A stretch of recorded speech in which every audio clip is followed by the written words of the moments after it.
Assalamualaikum warahmatullahi wabarakatuh. Selamat pagi anak-anak semuanya.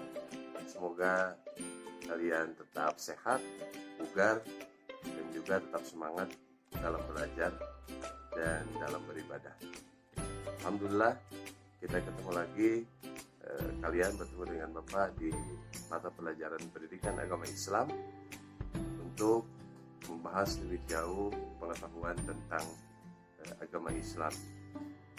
Rindu rasanya kita bertemu bertatap muka di kelas untuk belajar dan mengajar, tetapi apa daya situasi masih dalam keadaan pandemi COVID-19. Oleh karena itu kita masih belajar jarak jauh, mungkin hanya menyaksikan video-video pembelajaran seperti ini. Baik para siswa sekalian, untuk pertemuan kali ini kita akan membahas lebih jauh mengenai toharoh. Kita akan tahu apa itu toharoh, kemudian juga macam-macam toharoh, dan juga bagaimana penggunaan toharoh tersebut di dalam pelaksanaan kita beribadah kepada Allah Subhanahu wa Ta'ala. Untuk itu, mari kita langsung saja kepada materi pembelajaran kita pada hari ini. Baik para siswa sekalian, sebagaimana tadi dijelaskan di awal, kita akan membahas mengenai toharoh. Kita akan mengetahui apa itu toharoh, kemudian macam-macam toharoh, dan juga hal-hal yang berkaitan dengan toharoh. Tetapi sebelumnya, mari kita terlebih dahulu mengetahui. Yang pertama, kita harus mengetahui kompetensi dasar. Kompetensi dasarnya adalah menerapkan ketentuan bersuci dari hadas kecil dan hadas besar berdasarkan syariat Islam. Kemudian menghayati perilaku hidup bersih sebagai wujud ketentuan bersuci dari hadas besar berdasarkan ketentuan syariat Islam. Yang ketiga, memahami ketentuan bersuci dari hadas kecil dan hadas besar. Kemudian yang terakhir, mempraktikkan tata cara bersuci dari hadas kecil dan hadas besar.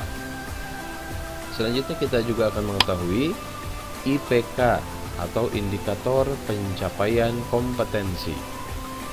Yang pertama adalah menjelaskan pengertian toharoh, kemudian menjelaskan pengertian hadas. Selanjutnya menjelaskan pengertian najis, menjelaskan macam-macam hadas, menjelaskan macam-macam najis, menjelaskan tata cara bersuci dari hadas kecil dan besar, menjelaskan tata cara mandi wajib, menjelaskan tata cara tayamum, menjelaskan sebab-sebab diperbolehkannya tayamum, menjelaskan macam-macam najis dan cara mensucikannya. Baik, selanjutnya kita akan memasuki kepada materi. Kita akan tahu terlebih dahulu apa itu toharoh, apa yang dimaksud dengan toharoh.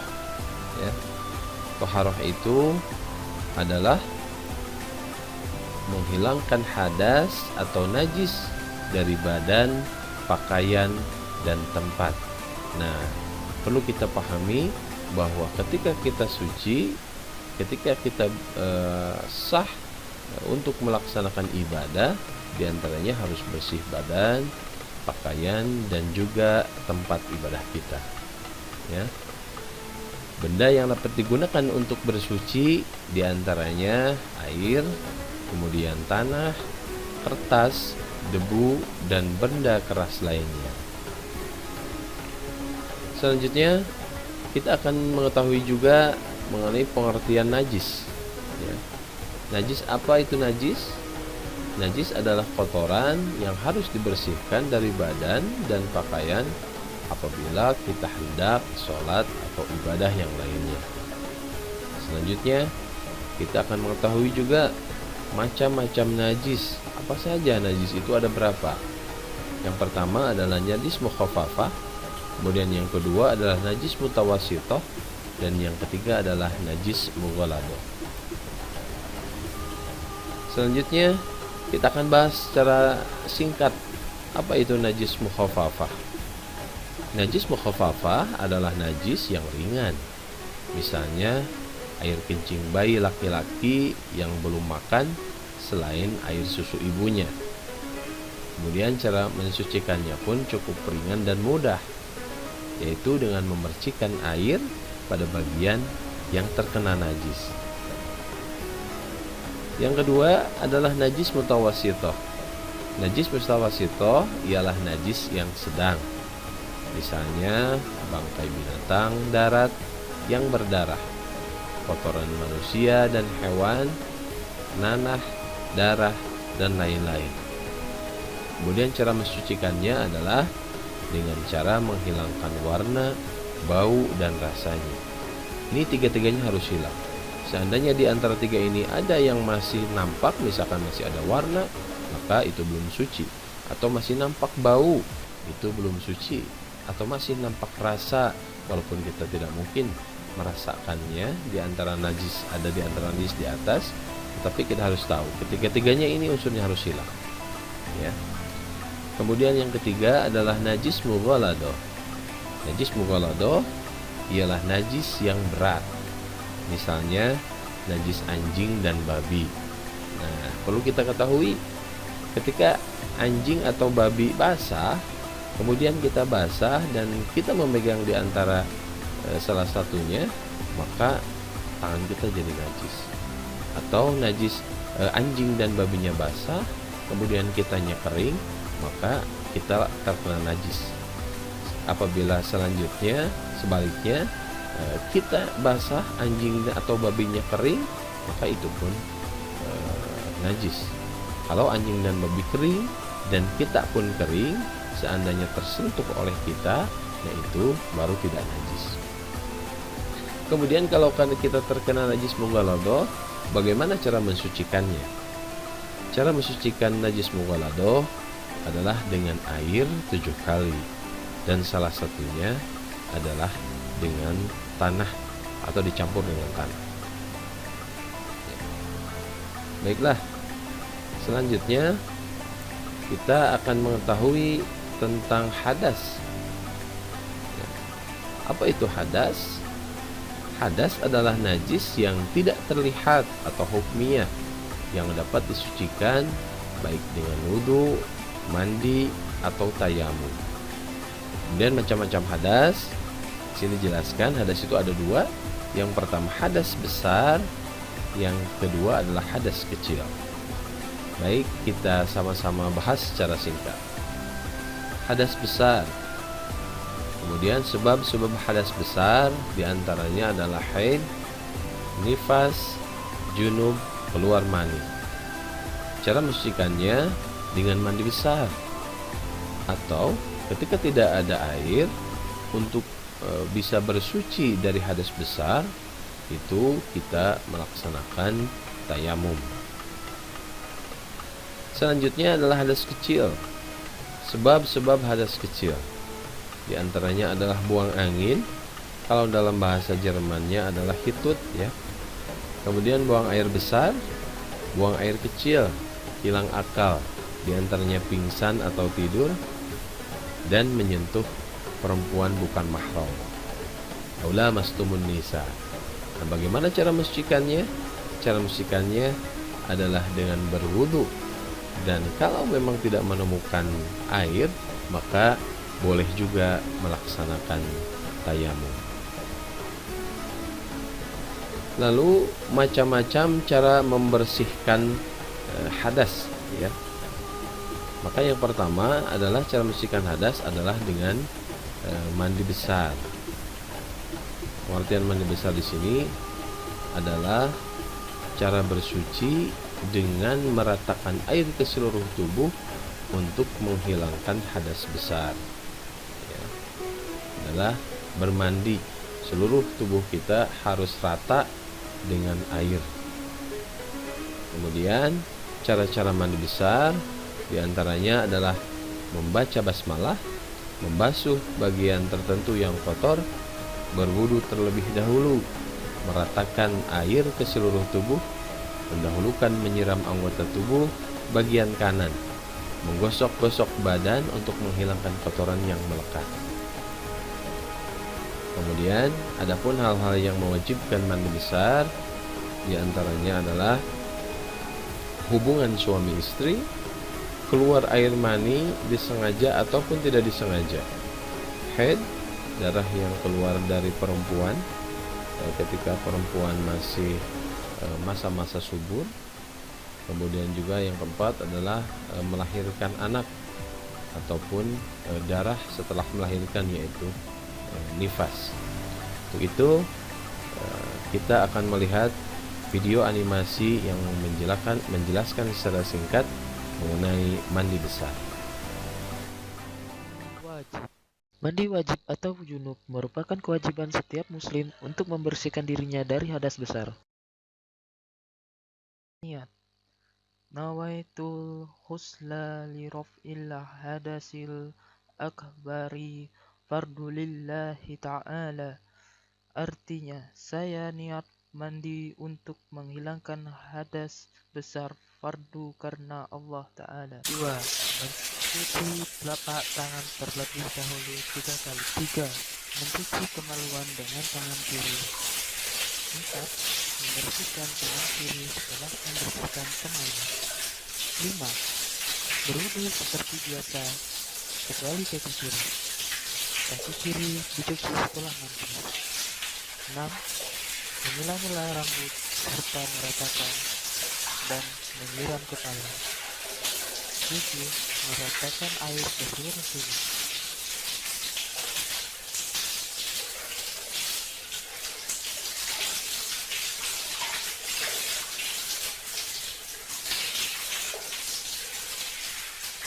Delapan. Menyiram air di bahu kanan 3 kali dan bahu kiri 3 kali sampai ke bawah. Selanjutnya, membasuh kedua kaki.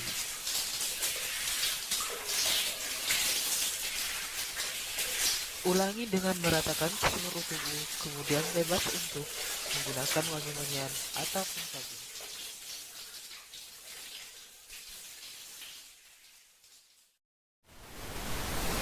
Selanjutnya, kita akan mengetahui mengenai wudhu. Pertama adalah pengertian wudhu. Pengertian wudhu bersuci dengan menggunakan air untuk menghilangkan hadas kecil. Kemudian kita harus mengetahui juga rukun wudhu. Rukun wudhu itu yang pertama adalah niat, yang kedua adalah membasuh muka, yang ketiga membasuh tangan sampai siku, yang keempat membasuh kepala, yang kelima membasuh kaki sampai mata kaki, dan yang keenam adalah mentertibkan rukun-rukunnya. Artinya kita harus sistematika dalam pelaksanaan wudhu ini, harus benar-benar berurutan. Tidak boleh kita kaki dulu wudhu, kemudian muka, kemudian kepala, kemudian tangan, tapi harus berurutan sesuai dengan dalil Al-Quran, dari muka dulu, tangan, kepala, dan juga kaki. Untuk itu secara singkat, baik kita melihat video animasi tentang berwudu. Selamat menyaksikan. Nah, teman-teman, begini cara wudhu yang benar. Pertama, membaca bismillah sambil mencuci kedua telapak tangan sebanyak 3 kali. Setelah itu berkumur sebanyak 3 kali. Dan setelah itu menghirup air ke dalam hidung, lalu mengeluarkannya. Dilakukan sebanyak 3 kali. Membaca niat. Nawaitul wudu'a li raf'il hadatsil asghari fardhan lillahi ta'ala. Saat membaca niat, bersama-sama dengan membasuh wajah dan meratakan air ke wajah dilakukan sebanyak 3 kali. Selanjutnya, membasuh tangan kanan sampai siku sebanyak 3 kali, dilanjutkan tangan kiri sampai siku sebanyak 3 kali. Setelah itu mengusap kepala sebanyak 3 kali, dilanjutkan mengusap telinga sebanyak 3 kali. Yang terakhir adalah membasuh kaki kanan sampai mata kaki 3 kali, lalu dilanjutkan kaki kiri sampai mata kaki sebanyak 3 kali juga. Setelah selesai berwudu, kita disunahkan mengangkat tangan agak tinggi, menghadap kiblat sambil membaca doa. أشهد أن لا إله إلا الله وحده لا شريك له وأشهد أن محمدا عبده ورسوله اللهم اجعلني من التوابين واجعلني من المتطهرين واجعلني من عبادك الصالحين آمين. Dan jangan lupa, semua rukun wudhu harus dilakukan dengan tertib atau berurutan. Selanjutnya kita akan mengetahui lebih mendalam secara singkat mengenai tayamum. Pengertian tayamum. Tayamum adalah bersuci menggunakan debu untuk menghilangkan hadas kecil atau besar, dikarenakan ada sesuatu penghalang atas penggunaan air. Rukun tayamum yang pertama adalah niat, yang kedua adalah menyapu muka dengan debu, kemudian yang ketiga menyapu kedua tangan hingga siku dengan debu, dan yang keempat adalah menertibkan rukun-rukunnya. Selanjutnya hal-hal yang menjadi sebab diperbolehkannya tayamum, ya. Yang pertama adalah karena sakit. Kata dokter, kalau memang terkena air, maka kita akan menjadi sakit lebih parah. Yaitu maka diperbolehkan untuk melaksanakan tayamum. Yang kedua adalah dalam perjalanan. Yang ketiga adalah dalam keadaan tidak ada air sama sekali untuk dijadikan kita bisa berwudu. Selanjutnya perkara yang membatalkan tayamum diantaranya adalah setiap hal yang membatalkan wudu juga membatalkan tayamum. Yang kedua, ada air sebelum melakukan sholat. Nah, baiklah, kita akan menyaksikan terlebih dahulu video animasi bagaimana tata cara bertayamum. Tata cara bertayamum.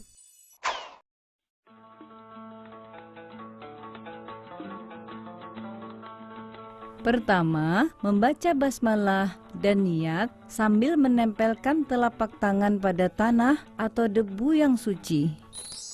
Bismillahirrohmanirrohim. Nawaitu tayamuma listibatis sholati fardolillahi ta'ala. Kedua, mengusap wajah hingga rata.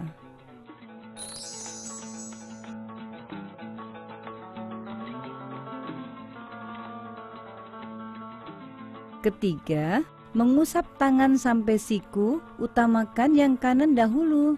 Setelah selesai, lalu berdoa. Doa yang dibaca sama dengan doa setelah berwudu. Oh ya, tayamum juga bisa batal. Yang membatalkan tayamum adalah: pertama, keluar sesuatu, baik benda atau angin, dari kemaluan atau anus. Kedua, hilang kesadaran, baik tidur, pingsan, mabuk, atau gila. Ketiga, bersentuhan kulit laki-laki dan perempuan yang sudah balik dan bukan muhrim. Keempat, menyentuh kemaluan atau anus dengan tangan tanpa penghalang. Kelima, apabila mendapatkan air sebelum dimulainya sholat. Nah, setelah selesai berwudu atau tayamum, lalu kita bersiap untuk mengerjakan sholat. Baiklah, setelah kalian tadi menyimak materi tentang toharoh, di akhir pertemuan ini Bapak akan mengajak kalian untuk mengikuti evaluasi, dan kalian nanti akan disediakan beberapa soal untuk melaksanakan evaluasi, ya. Silakan kalian perhatikan soal-soal berikut ini untuk disimak baik-baik, dari mulai soal nomor 1, kemudian soal nomor 2, soal nomor 3, soal nomor 4, dan juga soal nomor 5. Nah, soal ini juga Bapak sudah sediakan di link Google Form yang sudah Bapak kirim barusan di WA Group untuk menjawab soal-soal berikut yang sama.